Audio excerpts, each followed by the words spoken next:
Atendimento educacional especializado para estudantes surdos.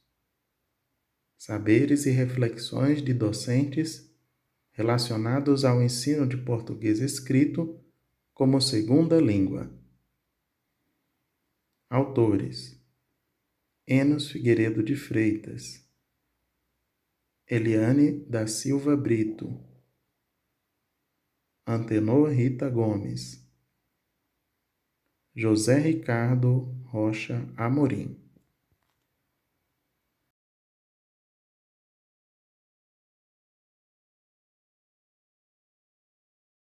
Resumo: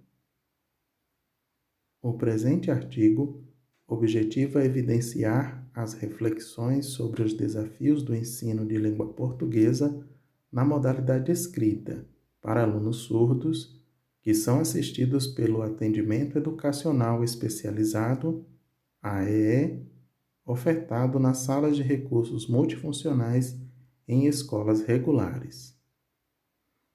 A pesquisa também se propõe a indicar caminhos e saberes que viabilizem uma prática que proporcione ao aluno surdo condições para ler, escrever e interpretar o português escrito. Considerando a língua de sinais, Libras, como sendo a primeira língua, L1, e a língua portuguesa escrita como segunda língua, L2 desses alunos, elucidamos diversos conceitos que se articulam com o objeto em análise. Através de 3 entrevistas de profissionais que atuaram na área, são apontadas as principais dificuldades para que tal ensino ocorra de maneira significativa e eficaz.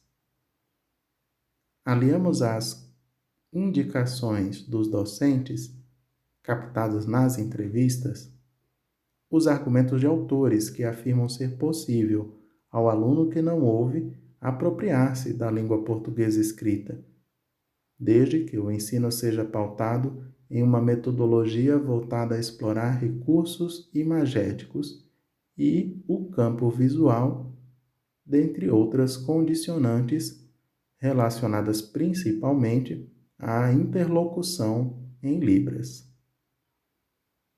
Dessa maneira, oferecemos um texto que pode contribuir para ampliar a percepção das possibilidades de execução do AE para o ensino de português escrito como L2 no espaço da escola inclusiva, direcionada aos estudantes com surdez. Palavra-chave: aluno surdo, ensino de língua portuguesa, recursos imagéticos. 1. Introdução.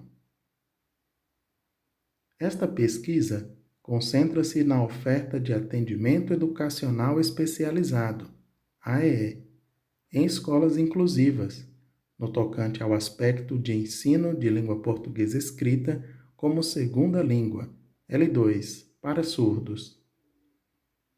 Adotamos a concepção de que o português escrito pode ser utilizado pelos estudantes com surdez como segunda língua. A perspectiva prescrutada é a ótica do professor que operacionaliza o atendimento na sala de recursos multifuncionais. O ponto principal para a investigação é como os professores que atuam no AEE avaliam a proposta de ensino de português escrito como segunda língua para surdos. Esse questionamento nos instigou a fixar 2 objetivos: evidenciar as reflexões sobre os desafios do ensino de língua portuguesa na modalidade escrita para alunos surdos e indicar caminhos e saberes que viabilizem uma prática que proporcione ao aluno surdo condições para evoluir nas habilidades de leitura, escrita e interpretação do português escrito. Buscamos criar uma análise a partir da experiência do professor, com o fito de compreender como os docentes buscam implementar esse momento didático-pedagógico do atendimento educacional especializado e os desafios encontrados. Assim, além de refletir sobre a política que o Estado propõe, incluímos reflexões mediante as entrevistas com 3 professores que já trabalharam no AEE. Em complemento às constatações, articulamos algumas propostas ancoradas na literatura que se debruça sobre a educação de surdos. No entanto, antes de adentrarmos nas entrevistas e aprofundarmos as discussões, julgamos ser apropriado esclarecer alguns conceitos que estão relacionados com o objeto aqui pesquisado. A segunda e terceira parte deste texto trazem definições conceituais que esclarecem o escopo da pesquisa e os métodos procedimentais. A quarta parte traz as colaborações de 3 professores de AEE, em 3 cidades do centro-norte baiano. Ali também a interlocução com a literatura que trata da educação de surdos e aponta estratégias para melhorar a eficácia das abordagens do ensino de português como L2. E, finalmente, a conclusão sintetiza análises tecidas nesta pesquisa, enfatizando a relevância de garantir formação e equipe multiprofissional para atender à demanda.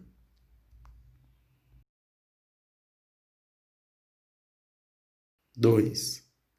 Esclarecendo a construção das propostas educacionais em torno do objeto. Os estudantes surdos demandam oportunidades de acesso às informações que circulam nos espaços educacionais e sociais. Essas informações podem circular em Libras ou em português. A legislação brasileira faz distinção entre o público designado surdo e aqueles classificados como deficientes auditivos. O Decreto 5626 de 2005 dá as diretrizes de operacionalização das políticas públicas para difundir a Libras e acrescenta uma definição que distingue o público que se comunica em Libras e aqueles que, embora tendo déficit auditivo, não são usuários de uma língua de sinais. O perfil sobre o qual incidimos desta pesquisa é o da pessoa surda, aquela que, por ter perda auditiva, compreende e interage com o mundo por meio de experiências visuais, manifestando sua cultura principalmente pelo uso da língua brasileira de sinais, Libras. Brasil, 2005.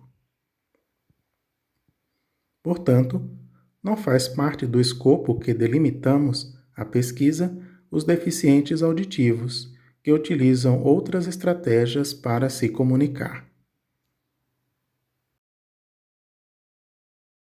A pessoa com surdez pode adquirir a Libras como primeira língua no contato comunicativo espontâneo com outros falantes dessa língua. Quadros, 1997.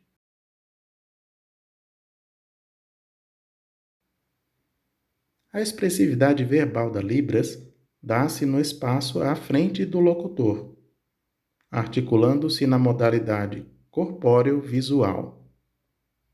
Freitas, 2020, página 6. Por conseguinte, a visão é o sentido que capta as palavras ou sinais. E tendo em vista que o sistema articulatório perceptual está apto para compreender e articular, muitos surdos brasileiros adquirem a Libras de modo mais confortável e espontâneo. Quadros e Carnop, 2004. Ainda falando sobre a primeira língua, no caso da Libras, ela também pode ser registrada de forma escrita. Inclusive, um dos sistemas utilizados é o Signwriting, que é um conjunto sistemático de unidades gráficas que possibilita o registro direto de qualquer língua de sinais. Freitas, 2020, página 3. Esclarecidas as modalidades expressivas, orais, sinalizadas e escrita da Libras, é pertinente conceituar a segunda língua de que trataremos aqui.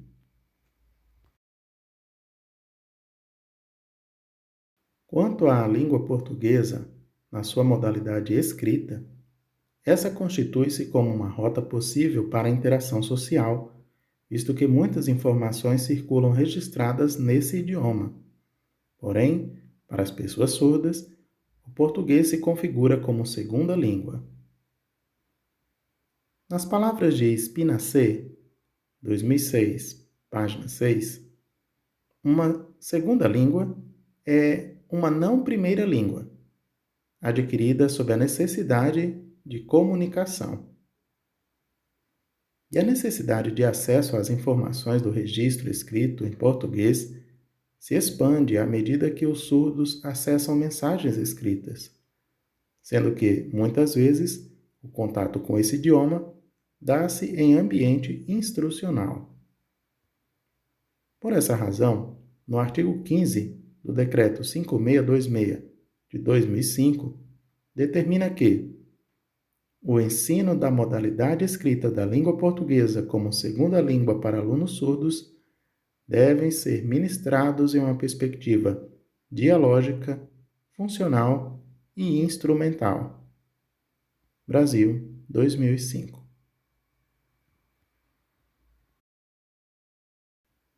Partindo do pressuposto de que a língua é o principal veículo para transitar dialogicamente entre os contextos possíveis, conforme Bakhtin, 2006, página 96, e nesse sentido, concordamos também com Sachs, quando diz que, dada a aquisição da língua materna, tudo então pode decorrer.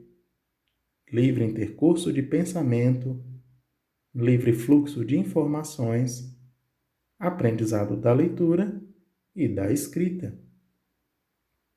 Conforme Sachs, 2010, página 38. Então essa é uma das primeiras condições para ofertar o ensino de uma segunda língua, a aquisição da primeira.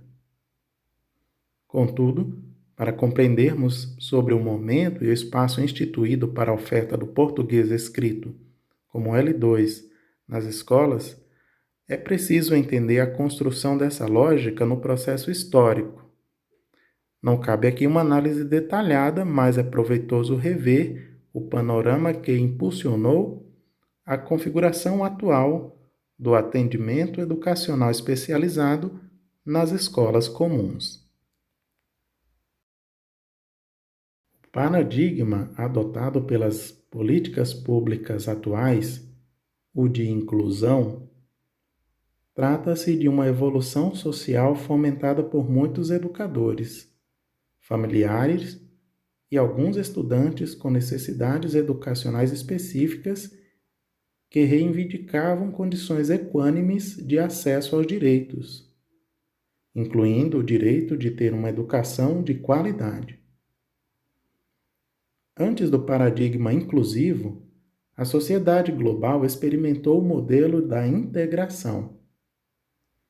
Nessa época, pensava-se que as pessoas com necessidades específicas precisavam ser preparadas para se adaptar à vida em sociedade. Nessa perspectiva, o Estado, ente social mais poderoso, permitia que fossem criadas escolas ou instituições de educação especial. Todavia, o investimento era mínimo. Nessas repartições, deviam estudar as pessoas com necessidades específicas. O foco era um currículo que preparasse os estudantes para a vida em sociedade. Com o tempo, esses espaços foram alvos de críticas por não oferecerem o currículo da escola comum e por ficarem à parte da sociedade, segundo alguns detratores. Essa visão apresentada nesse parágrafo é respaldada em Silva, 2012.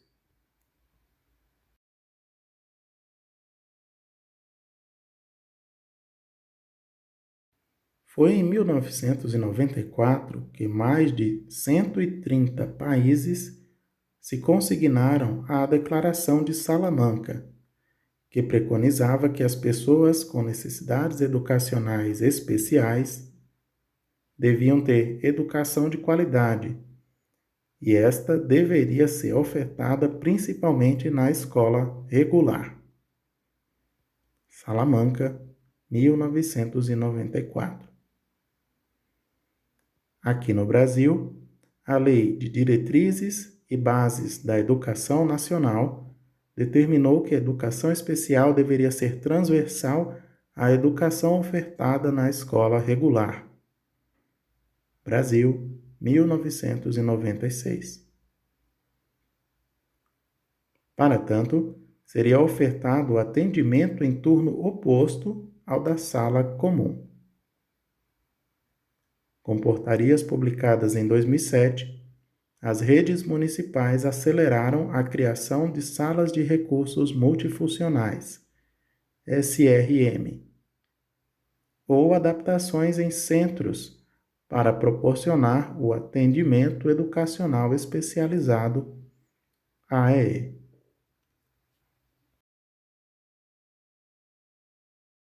A educação especial, ofertada nas escolas especiais, se tornou cada vez mais objeto de ressignificação e hoje encontra-se alocada principalmente no contexto das escolas comuns, com a oferta de SRMs para o atendimento educacional especializado. Nessa lógica, o estudante frequenta a sala comum com os outros colegas e, no turno oposto, também é matriculado no AEE para que o docente da sala de recursos possa proporcionar formação complementar.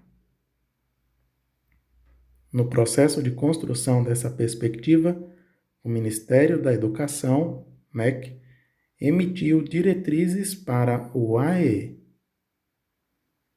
Sobre o público-alvo do atendimento, a Resolução número 4, de 2 de outubro de 2009, preconiza que são os alunos com deficiência, sendo, por sua vez, aqueles com impedimento de longo prazo de natureza física, intelectual, mental ou sensorial. Brasil, 2009. Na categoria pessoas com impedimento sensorial, os surdos são encaixados nesse grupo.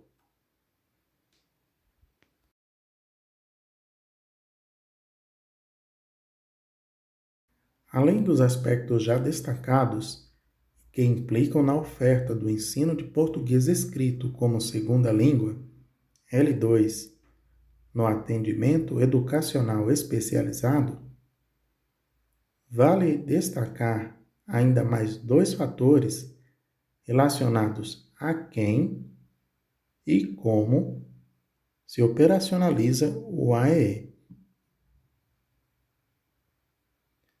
Embora haja previsão do docente ou docentes do AEE, professores ou instrutores de Libras, o Decreto 5.626, no artigo 14, no inciso 3, na alínea C, traz um profissional específico, o professor para o ensino de língua portuguesa como segunda língua para pessoas surdas. Esse profissional desenvolveria essa função dentro do espectro do AEE para surdos. Em Damásio e Alves, 2010, página 57, que aponta a operacionalização do plano de AE para surdos em 3 momentos: atendimento educacional especializado em Libras, atendimento educacional especializado para o ensino de língua portuguesa escrita e o atendimento educacional especializado para o ensino de Libras. Essa agenda tripartite precisa ser ofertada no turno inverso ao da escolarização, conforme a resolução do MEC que já citamos. Portanto, dados esses direcionamentos, depreendemos que o AEE precisa contar não apenas com um docente titular do espaço, mas também com outros profissionais, articulando essa dinâmica com os estudantes surdos, os professores da sala comum e a família.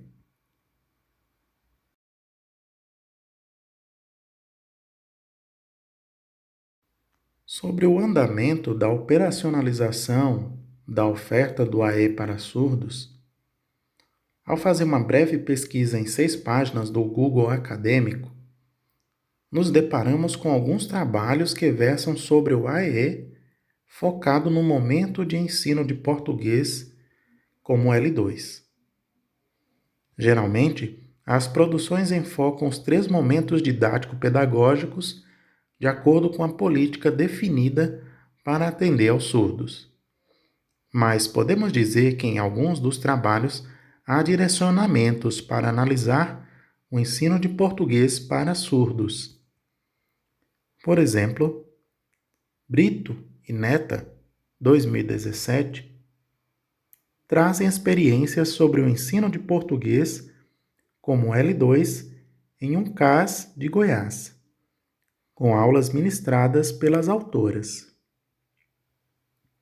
Em Neta 2018, pela UFCG, temos um TCC que investiga os 3 momentos pedagógicos do AE e recomenda o trabalho colaborativo entre a equipe multiprofissional e com o professor da sala comum para gerar diferentes abordagens de ensino de português com envolvimento por parte dos alunos.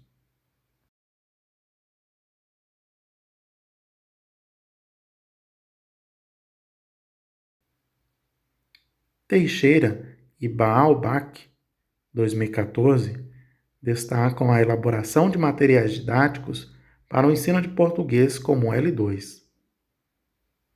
Dardi e Donida, 2020, alertam para não tornar a Libras apenas um instrumento para aprender L2. Silva, 2018, traz uma dissertação focada na aplicação de uma pesquisa subsidiada pelo letramento literário, com estudantes surdos em salas de recursos multifuncionais.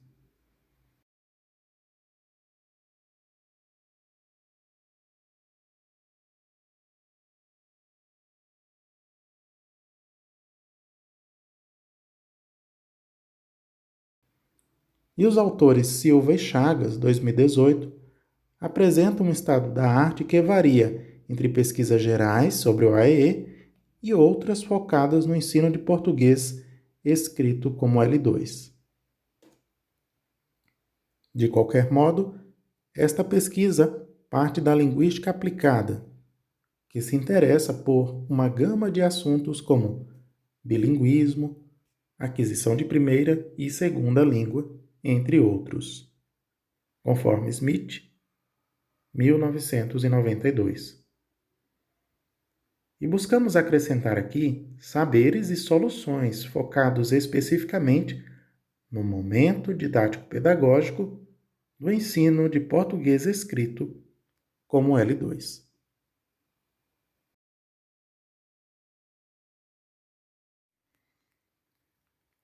Três. A metodologia adotada para dar voz aos professores sobre o ensino de português para estudantes surdos no AEE. Esta pesquisa situa-se na área social das ciências humanas, restringindo-se ao escopo educacional. Por buscar compreender os processos educacionais, articulando a percepção dos educadores com a reflexão sobre a legislação ou com literatura pertinente, constrói-se uma dialogia que permeia as análises.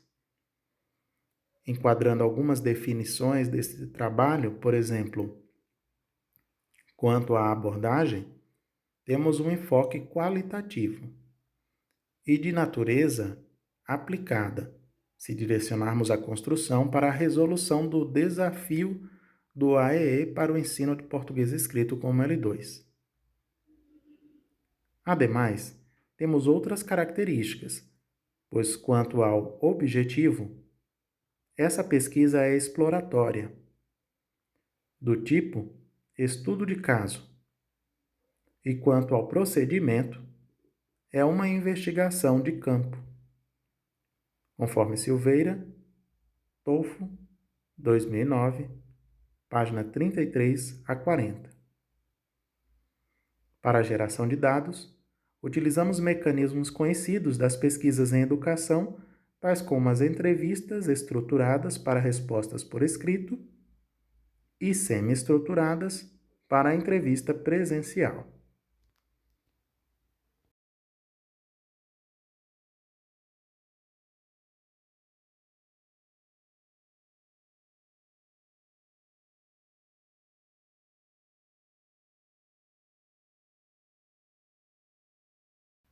Inicialmente, em 2016, foi difícil encontrar os colaboradores.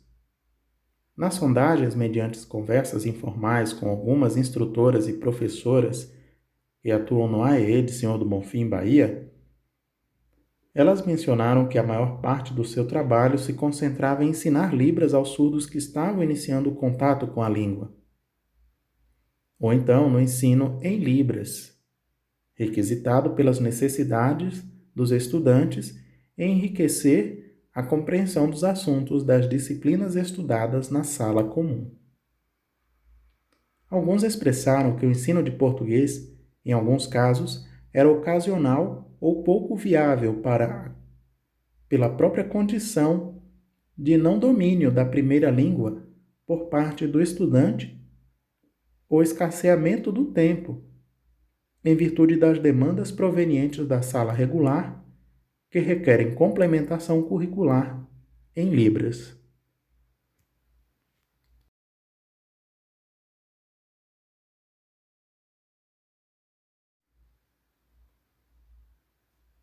Procuramos saber se havia algum instrutor ou professor que já tivesse trabalhado com o ensino de português escrito como L2 no AEE e encontramos 3 profissionais que aceitaram participar cedendo entrevistas. A primeira colaboradora traz as experiências do AEE em Campo Formoso, Bahia. A segunda professora atua em Filadélfia, Bahia. E o terceiro professor é de Jacobina, Bahia, e traz as experiências de Itaberaba, da Bahia. A primeira respondeu as perguntas do questionário por escrito. A segunda aceitou gravar a entrevista presencial por áudio, gravada no smartphone do primeiro pesquisador. E o terceiro respondeu por escrito via e-mail. Neste texto, usaremos respectivamente P1, P2 e P3 para nos reportar aos professores entrevistados e deixaremos as respostas em itálico. Os argumentos dos colaboradores são considerados dados válidos para análise. Adotamos esse posicionamento porque julgamos que, a fim de alcançar fins pedagógicos, o professor emprega saberes múltiplos, constituído das tradições pedagógicas, competência intelectual e gestão de estratégias para atingir os objetivos do ofício, os quais ele julga apropriado ao contexto. Esses aspectos podem apropriadamente ser tomados como objeto de pesquisa científica, mesmo se tratando das ciências sociais em educação. Sim, consideramos que respeitar uma tradição, adotar um valor, agir em função da experiência vivida, de forma que haja justificativa argumentativa, não são comportamentos irracionais ou arracionais. Dessa forma, os argumentos e, por sua vez, os saberes dos professores não se restringem ao conhecimento empírico ou a uma teoria informacional do ensino, e nem por isso são irracionais. Conforme Tardif, 2014, página 211. Sendo assim, aqui nos filiamos ao posicionamento de que pesquisar os processos educacionais gera conhecimento relevante com características científicas. A seguir, explicitamos as reflexões dos docentes que colaboraram com a pesquisa. 4.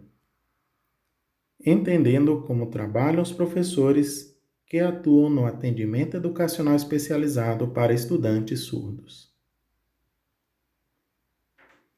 Buscando entender como os professores atendem aos estudantes surdos no AEE, questionamos qual trabalho fora desenvolvido e obtivemos as seguintes afirmações. P1. Alfabetização na língua de sinais, para alunos que não sabem. E língua portuguesa para os alunos que já dominam Libras. E auxílio nas atividades da escola regular das diversas disciplinas.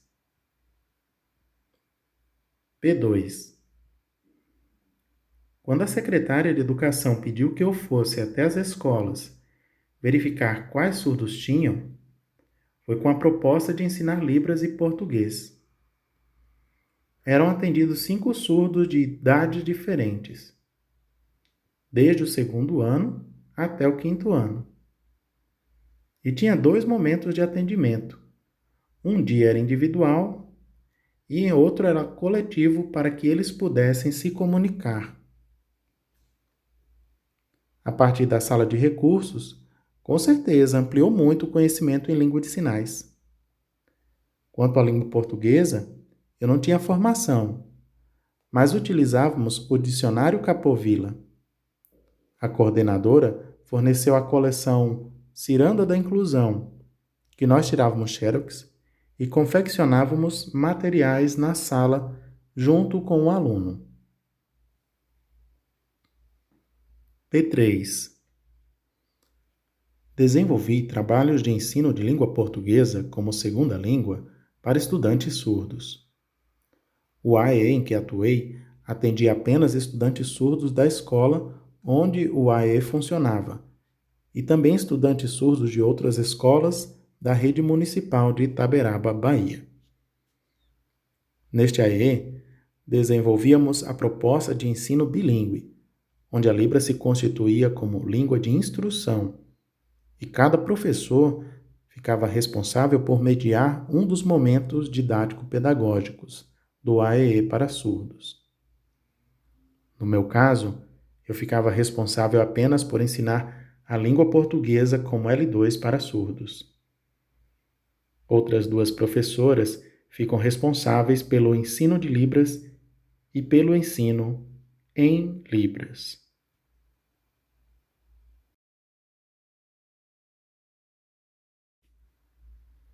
A primeira professora relatou que acumula as 3 funções no AEE, ou seja, ensina Libras, oferece ensino em Libras e português como segunda língua, adaptando-se à necessidade dos estudantes atendidos. A segunda professora foi orientada a ensinar Libras e ensinar português escrito. O terceiro professor pôde desenvolver seus trabalhos especificamente com o ensino de português.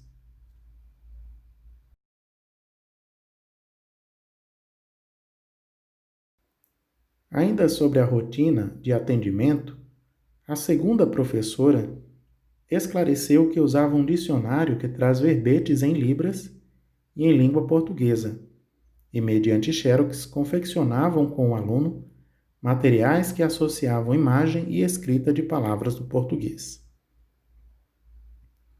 Embora não foi mencionado o trabalho partindo de textos, a professora tentou combinar o ensino do léxico em Libras e em português mediante imagens. A relação de imagem e escrita é um recurso que precisa ser mais utilizado para estimular o aluno tanto a ler como a escrever. A composição de textos que combinam elementos imagéticos com a escrita é um recurso didático a ser mais bem explorado pela escola. Textos dessa natureza recebem uma boa categorização em Gomes, 2004, página 16. Designe-os como textos imagético-verbais, uma vez que se trata de uma nova conjuntura linguística em que se dá articulação entre duas formas de linguagem interdependentes, verbal e imagética. Sem dúvida que o fato da professora, em caráter inicial, confeccionar materiais para a instrução, revela que essa é uma maneira de aproximar a compreensão para quem está aprendendo a segunda língua.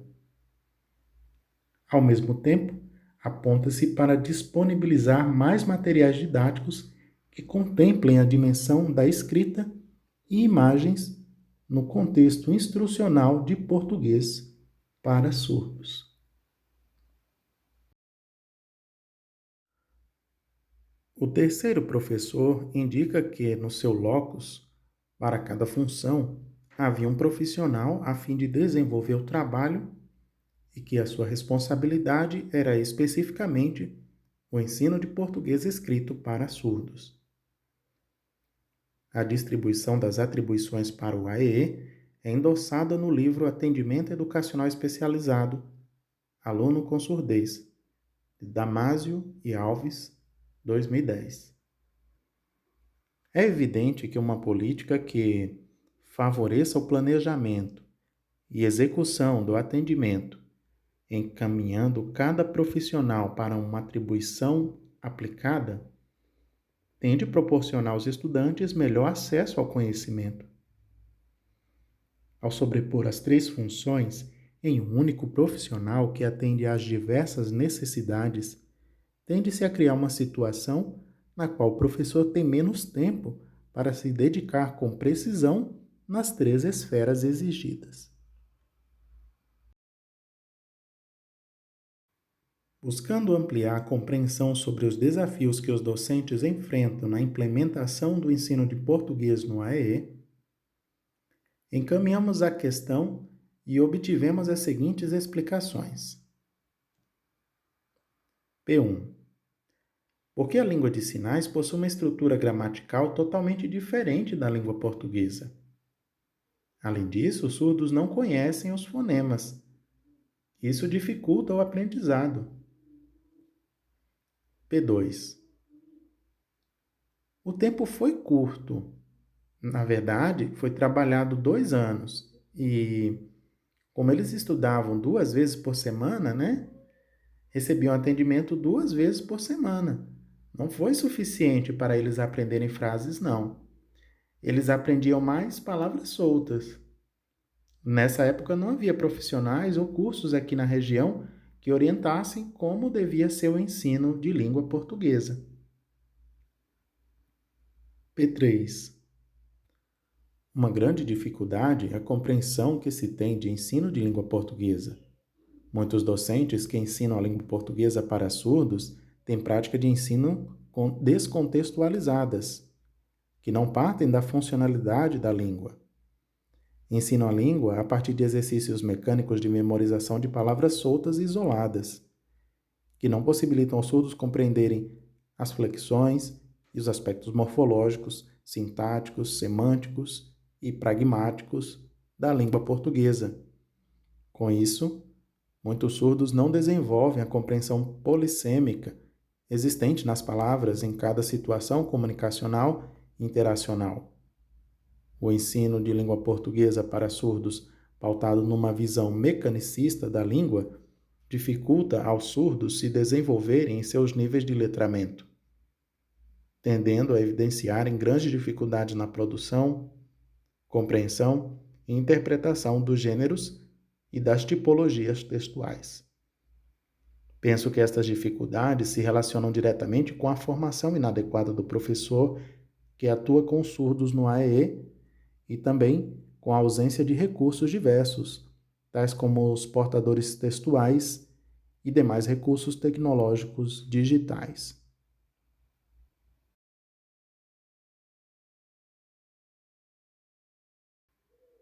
Essas três opiniões são pertinentes e destacam os desafios que uma proposta mecanicista e as diferenças entre duas línguas acarretam na prática instrucional.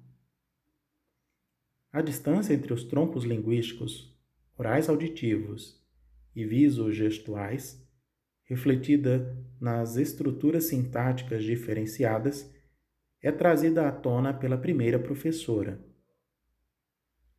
Por essa razão, elucidaremos o processo de construção linguística que produz a especificidade das pessoas surdas, bem como sugestões que promovem a construção das habilidades de compreensão, leitura e produção, escrita, no processo de mediação pedagógica.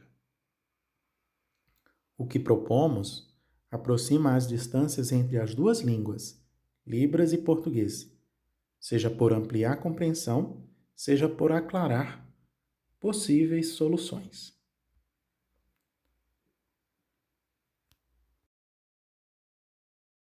As pessoas com surdez podem desenvolver e aprimorar a experiência visual.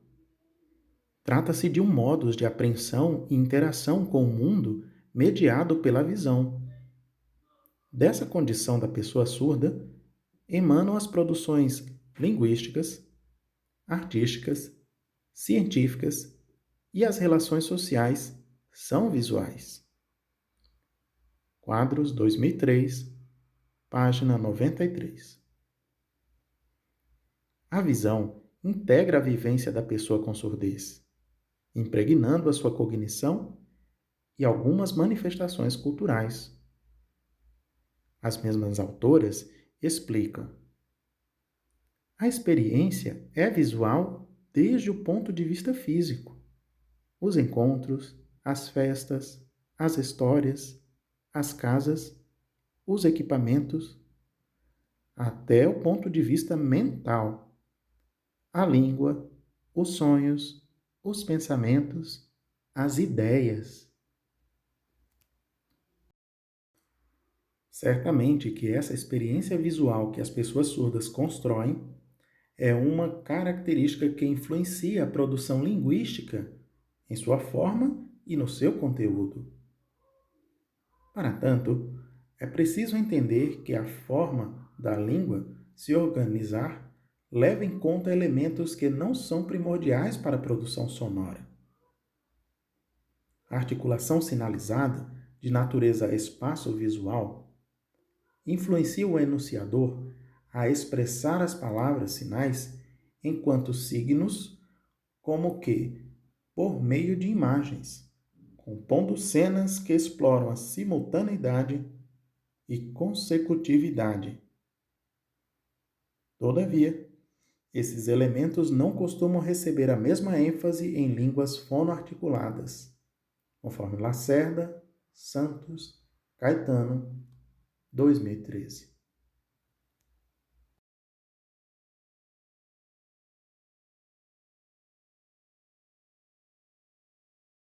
Os elementos fonológicos da Libras são gramaticalmente visuais. Por exemplo, no nível fonológico, as expressões produzidas são elencadas em parâmetros, fonemas de ordem visual, sendo estes a forma, configuração da mão, o espaço físico no qual o sinalizador seleciona para produzir seu discurso, o local, os movimentos, a direção que a mão pode assumir, orientação de mão, e as expressões não manuais, conforme Quadros e Carnop, 2004.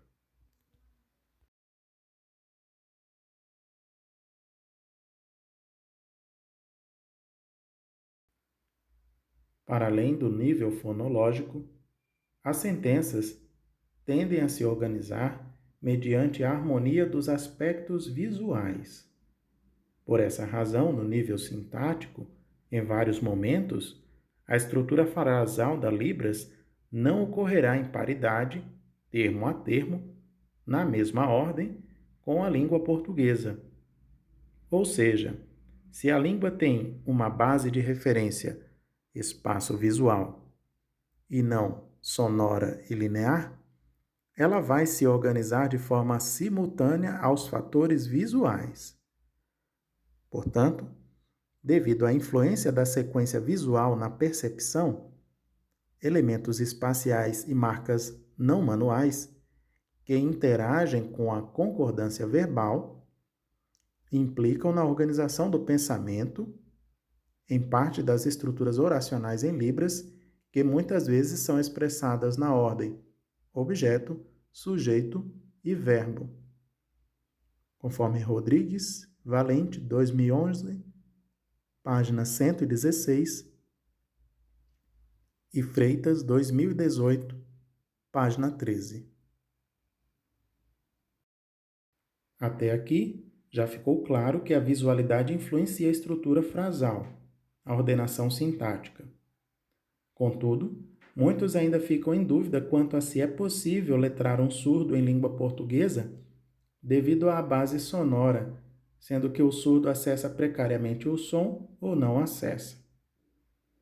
Essa inquietação é compreensível, dado que a maioria dos professores alfabetizadores foram instruídos enfatizando-se a rota fonológica, na qual aprende-se a ler associando as letras ao som.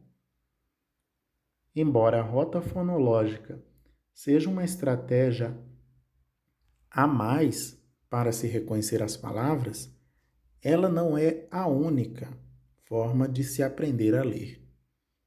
A fim de assegurar que sim, ou seja, é possível que as pessoas surdas se apropriarem do português mesmo sem ouvir o som, os autores Alpendre e Azevedo justificam que a língua escrita pode ser plenamente adquirida pelos surdos se a metodologia empregada não enfatizar a relação letra-som como pré-requisito, mas recorrer, principalmente, a estratégias visuais, com base na língua de sinais, similares metodologicamente àquelas utilizadas geralmente no ensino de segundas línguas para ouvintes. Alpendre e Azevedo, 2008, página 4.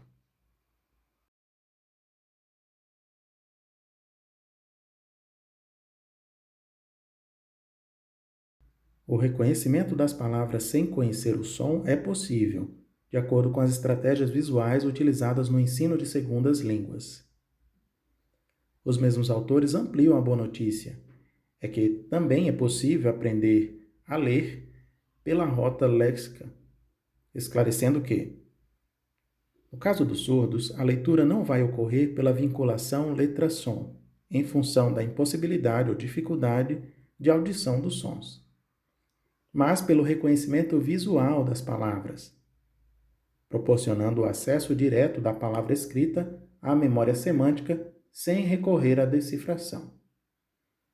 Desde os primeiros contatos com a escrita, as palavras serão processadas mentalmente como um todo, sendo reconhecidas em sua forma ortográfica. Esse modelo de leitura é denominado rota lexical.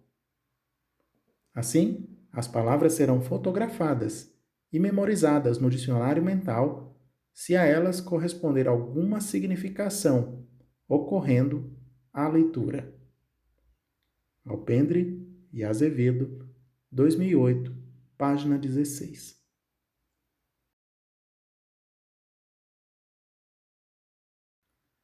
Então inferimos, a partir dos esclarecimentos dos autores, que é possível adotar estratégias utilizando elementos imagético-verbais, combinados aos registros escritos, para que se chegue à compreensão e significação mediante a rota lexical. Dessa forma, inicia-se o processo de leitura. Esse direcionamento para atividades de leitura e escrita associada aos elementos visuais se aproxima da experiência visual, que é um modus de constituição das pessoas surdas. Até aqui, elucidamos o porquê das diferenças nas estruturas oracionais da Libras e do português. Também apontamos que, se a experiência visual dos surdos for aproveitada pedagogicamente em textos híbridos, imagético-verbais, cria-se um campo de aproximação entre as línguas. Contudo, os outros dois professores apontaram mais desafios.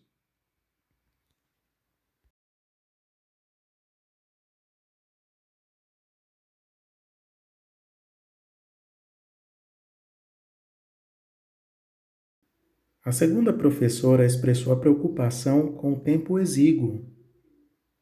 O fato de atender vários estudantes e direcionar uma parte do atendimento em base individual, momento apropriado para mediar as dificuldades específicas de cada estudante, acaba diminuindo o tempo que não é ofertado integralmente a semana toda.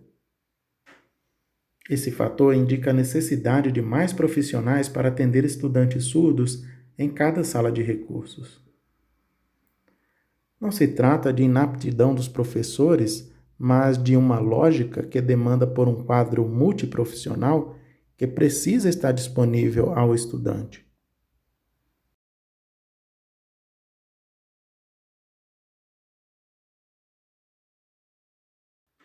O terceiro professor expõe que a visão distorcida da língua, apenas como código, ou explorando somente o viés gramatical, às vezes é ocasionada por questões como falta de formação. Essa situação acarreta uma mediação truncada que não consegue oferecer um trânsito suave entre informação e interpretação. Os autores Alpendre e Azevedo, comentando os efeitos negativos dessa perspectiva, explicam o seguinte: na educação de surdos, a adoção da concepção de língua como código resultou no ensino sistemático e padronizado de estruturas frasais. Iniciava-se o ensino por palavras, passando-se as frases, para depois textos, como coletânea de frases, que se esperava que o aluno memorizasse e depois aplicasse. Alpendre e Azevedo, 2008, página 7. Argumentando, a fim de desfazer esse equívoco, os mesmos autores acrescentam: ora, se a dificuldade do surdo se restringe apenas ao não conhecimento de algumas palavras do português, então, na visão dos professores que acreditam nessa premissa, para conhecer ou aprender tal língua, bastaria apenas que o aluno decorasse um conjunto de palavras, ou ainda que trouxesse consigo um dicionário, para que fosse capaz de falar, ler e entender e pensar nessa língua. Mesmo porque, se assim fosse, bastaria ao aluno surdo ou qualquer outro memorizar o léxico do português para conhecer essa língua. Pendre e Azevedo, 2008, página 7.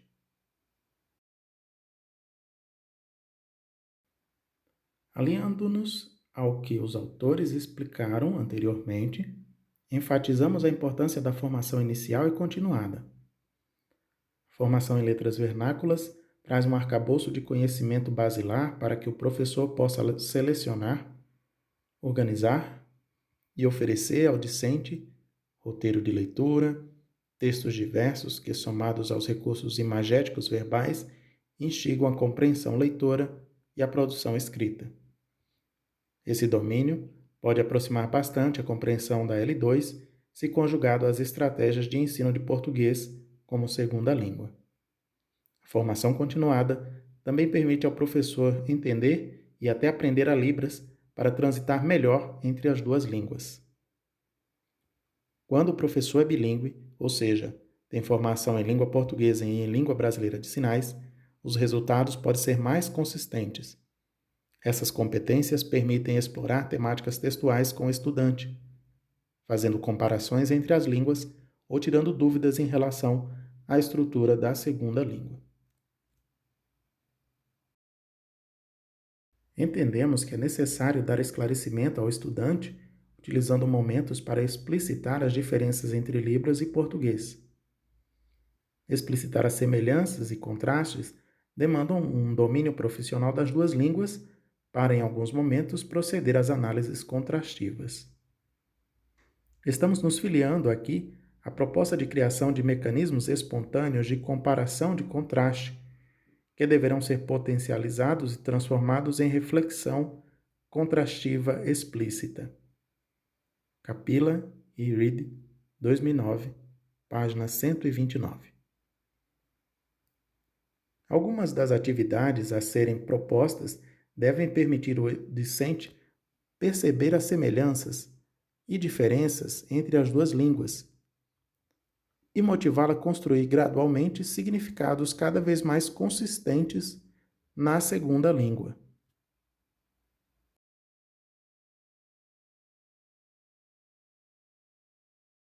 Ainda pensando nas soluções a serem construídas no campo educacional do ensino de português como segunda língua para estudantes surdos, perguntamos aos professores sobre o que eles enxergavam como ações que contribuiriam para melhorar essa seara educacional. Eles deram as explicações que se seguem. P1. Faz-se necessário que os governantes criem políticas públicas, visando uma educação direcionada para atender alunos surdos, capacitar os profissionais da área para que possam se qualificar para atender esse público, além de livros e avaliações adaptadas.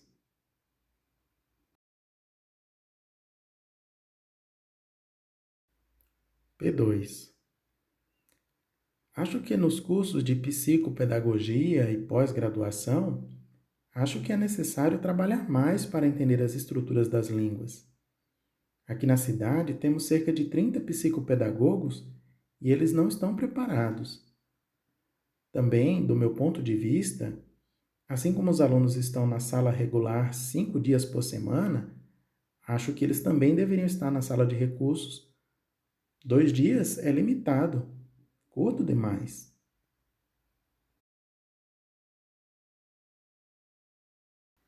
P3. São necessários vários apoios. 1. Contratação de profissional bilíngue, com formação inicial em letras, língua portuguesa. 2. Disponibilidade de novas tecnologias digitais para exploração de gêneros textuais, hipertextuais e hipermediáticos. 3. Disponibilização de um laboratório de ensino de língua portuguesa. 4. Desenvolvimento de parcerias com fonoaudiólogos que desenvolvam trabalhos clínicos com surdos a partir da perspectiva bilíngue. 5. Desenvolvimento de trabalho de ensino de língua portuguesa sempre a partir dos gêneros textuais, numa perspectiva interacionista, funcional e pragmática da língua, explorando os diversos aspectos que compõem os textos. 6. Exploração dos aspectos polissêmicos das palavras nos mais variados contextos interacionais. E 7. Desenvolvimento de um trabalho colaborativo com os professores de língua portuguesa das salas de aulas comuns, visando a construção e execução de planejamento conjunto e participativo. Os entrevistados acertadamente abordam diversos aspectos para garantir o ensino de português escrito de modo mais robusto. O primeiro aspecto destacado foi que a política pública de educação deve garantir os recursos financeiros e humanos para contemplar a área do AEE. Essa postura exige uma mudança atitudinal e administrativa.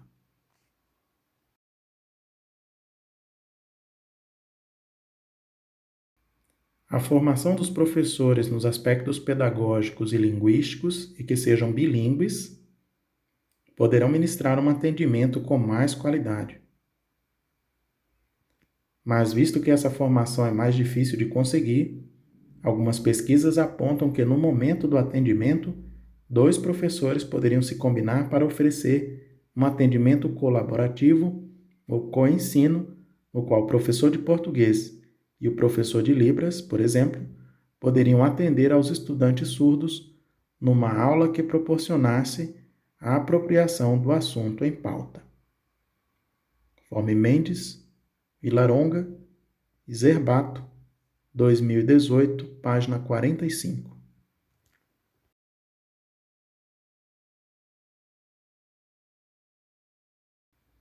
A necessidade de materiais ou atividades adaptados também foi trazida à tona. Essas demandas indicam que mais políticas públicas concentrem esforços para a padronização dos materiais didáticos a serem utilizados. Destarte, a disponibilidade de novos textos explorando interface multimídia aliada às novas tecnologias são recursos a serem mais explorados. Gomes, 2004, página 18, explica que os textos imagético-verbais encontram-se no bojo das tecnologias da informação e comunicação. Ressalvamos que textos com essas características também são encontrados ou podem ser adaptados e disponibilizados de forma impressa. Segue-se uma imagem, figura 1, com parte do material com essas características sugerido por um professor do IF Baiano, no qual o leitor pode experimentar os links ou a captura dos códigos QRs para Libras.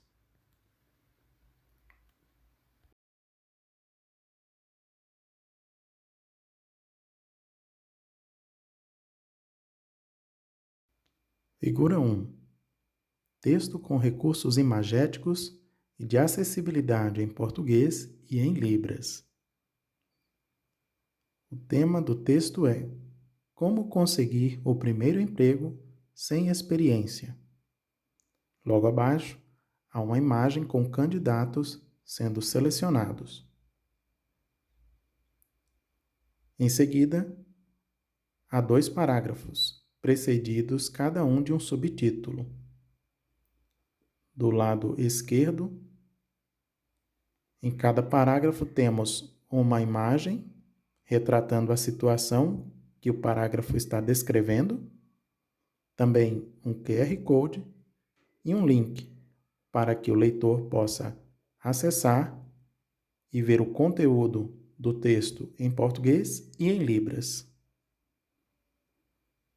No segundo parágrafo, também há a mesma disponibilidade de um texto, uma imagem, um QR Code e um link para que o leitor possa acessar e ver o mesmo conteúdo em Libras e em português.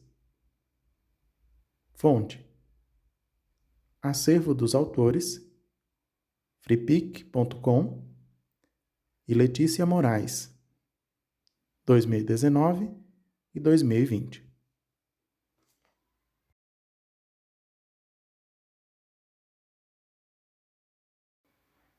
Nesse objeto de aprendizagem, composto de forma multimodal e com acessibilidade linguística e multimídia, permite-se ao estudante ampliar a autonomia na leitura e aumenta o interesse na busca das informações ofertadas.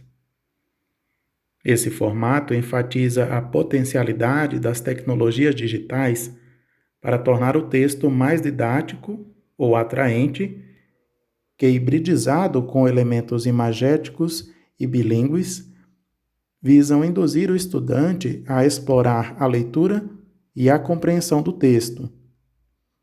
É perceptível que cada imagem adicionada ao texto na figura antecedente provoca mais interesse em perseguir o significado do que está escrito. Ademais, em cada parágrafo, há acessibilidade para o vídeo em Libras, que pode ser capturado via código QR, isso quando o leitor for proporcionado a leitura for proporcionada no impresso, ou mediante o link para leitura por dispositivo digital. Esses elementos multimídia, combinados com a potencialidade imagética e didática, são fortes aliados na alfabetização pela rota lexical.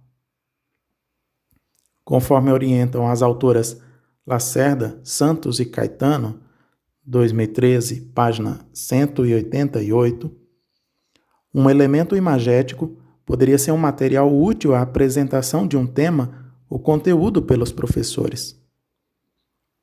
Portanto, há que se buscar ou construir uma perspectiva na qual o texto deixa de ser unicamente verbal, podendo ser composto por uma multiplicidade de elementos provenientes do campo visual. O texto agora é algo multimodal, conforme Silva, Souza e Cipriano, 2015.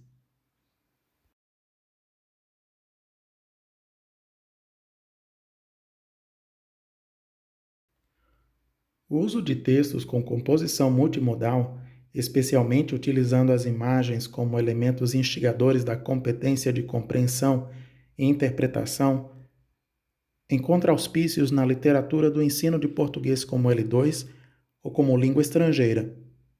Por exemplo, em português, língua segunda e língua estrangeira, das teorias às práticas, de Osório e Meyer, 2008, endossam a gramática visual aplicada ao ensino de línguas estrangeiras, na qual os textos integram imagens, concebendo-as não como meras figuras, mas principalmente como sintagmas visuais. Osório e Ito, 2008, página 100. Sugere ainda combinar arcabouços visuais e linguísticos na construção de sentidos. Mesmos autores, mesma obra. A própria Unicamp desenvolveu um aplicativo, o HQ, que tem sido experimentado no letramento em português com estudantes surdos e também com estudantes ouvintes. Conforme Lodge, Melo e Fernandes, 2015.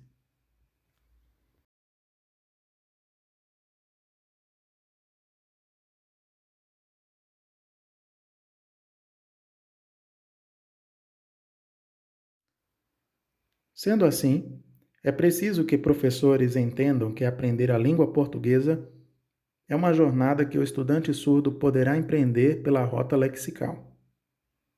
E, sobretudo, dependendo de como se disponibiliza materiais de leitura, com características imagético-verbais, o mediador ajudará o estudante a adentrar e avançar no percurso da leitura e da escrita do português como segunda língua. Contudo, é importante ressalvar que o estudante estará se apropriando de segunda língua, na condição de aprendiz e não de um nativo, e as expectativas docentes precisam levar isso em consideração. 5. Sintetizando as análises. Chegamos até aqui guiados pelo objetivo de apresentar as reflexões e os saberes daqueles que já trabalharam com português escrito como L2 para surdos no AEE. A proposta de ensinar português aos surdos pode se tornar mais viável à medida que as políticas públicas assumam a tarefa de formar mais profissionais e contratá-los em condições de compor equipes. Alocar professores com habilitação e atribuição para o ensino de português como segunda língua no AEE, inclusive conferindo mais flexibilidade para a articulação colaborativa com professores do ensino comum, são fatores a serem levados em conta. Ao pesquisar a lógica profissional de atuação, foi reportada a necessidade de garantir a formação inicial e continuada, visto que essa contribui para tornar os professores verdadeiros atores de um sistema de educação melhor. Ademais, ficou evidente que professores bilíngues que exploram recursos de textos multimodais proporcionam melhores momentos de ensino. No que diz respeito aos materiais didáticos, sugere-se que o MEC fomente a criação e edição de mais recursos com o ensino de português enquanto L2, numa perspectiva mais dialógica e aproximando-se das funções comunicativas e que permitam explorar elementos imagéticos e linguísticos. Certamente não esgotamos o tema. Outras questões a serem debatidas estão relacionadas ao tempo para atender aos estudantes e quanto à perspectiva que os materiais didáticos e professores adotarão, abordagem comunicativa ou gramatical, e quando e como usar a análise contrastiva. Todavia, avaliamos que cumprimos o objetivo de refletir sobre os desafios e as realizações que os docentes vivenciam e implementam no ensino de português escrito, no atendimento educacional especializado para estudantes surdos.